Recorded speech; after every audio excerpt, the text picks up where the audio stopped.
Salut! Aujourd'hui, on va introduire un très gros sujet, la perspective. C'est un sujet vraiment conséquent, donc on risque de le faire en plusieurs parties. Dans la première partie, donc celle d'aujourd'hui, on va l'aborder en parlant de la perspective à un point de fuite. Plus tard, nous parlerons de la perspective à deux points de fuite, ensuite celle à trois points de fuite, et bien sûr, nous parlerons des personnages dans la perspective. Donc si vous êtes prêts, ouvrons notre livre et c'est parti.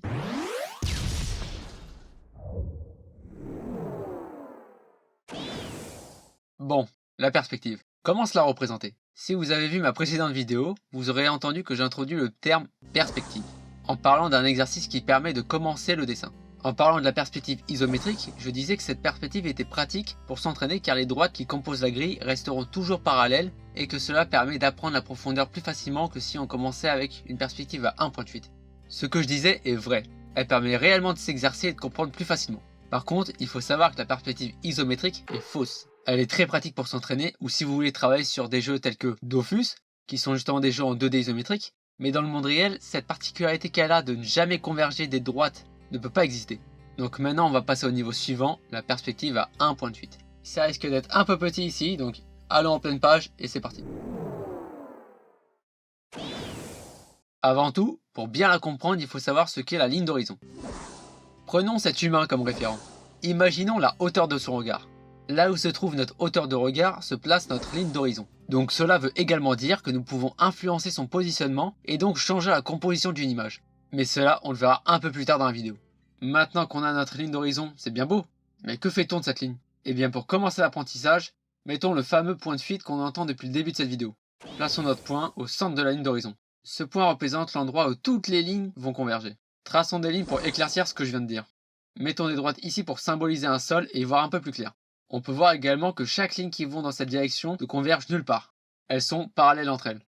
C'est le cas pour la perspective à un point de fuite. Et j'insiste vraiment dessus car cela sera très différent pour la perspective à deux points de fuite. Donc gardez bien en tête que pour un point de fuite, les droites qui convergent vers le point ne sont pas celles que j'ai mis ici pour symboliser le sol.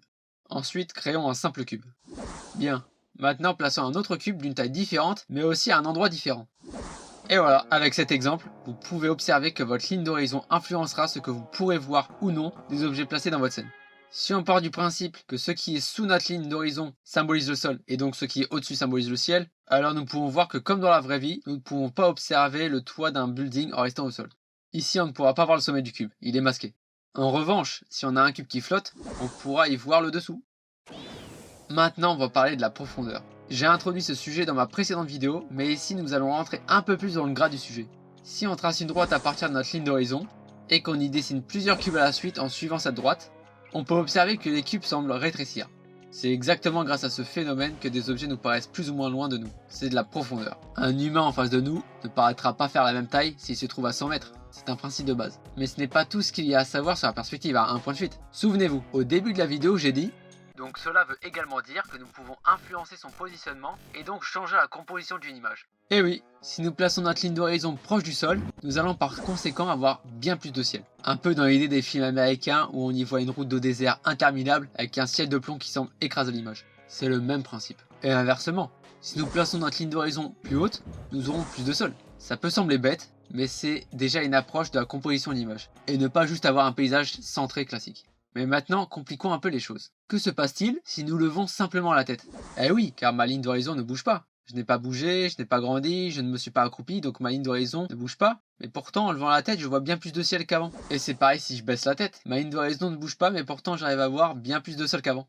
Et bien en faisant ça, nous allons introduire deux autres éléments. La plongée en regardant en bas et la contre-plongée en regardant en haut. Dans cette vidéo, on va simplement rester en surface de ces deux phénomènes pour ne pas alourdir le sujet. Mais ce qu'il faut retenir, c'est simplement que notre ligne d'horizon n'est pas uniquement influencée en changeant sa hauteur, mais également lorsque l'on change son angle de vue. Vous avez à présent les clés en main pour commencer votre entraînement sur la perspective à un point de fuite. Au début, la perspective peut sembler vraiment effrayante, mais en réalité, avec un peu de pratique, elle est vraiment simple à comprendre. Après, forcément, on est resté vraiment en surface de la perspective. Il y a d'autres choses à comprendre, d'autres choses à savoir. Je vous ai pas dit tout de suite de faire un escalier en colimaçon, ça c'est bien plus compliqué. Mais vous avez déjà les clés en main pour vous entraîner et faire vos premières réalisations de décors, de paysages avec la perspective à un point de fuite. Et comme dans ma précédente vidéo, au début faites vraiment des réalisations simples. Ne vous creusez pas la tête à faire des cylindres dès le début. Commencez tranquillement et vous verrez que les progrès viendront plus vite que vous ne le pensez. Voilà, c'est tout pour cette vidéo, j'espère qu'elle vous aura plu.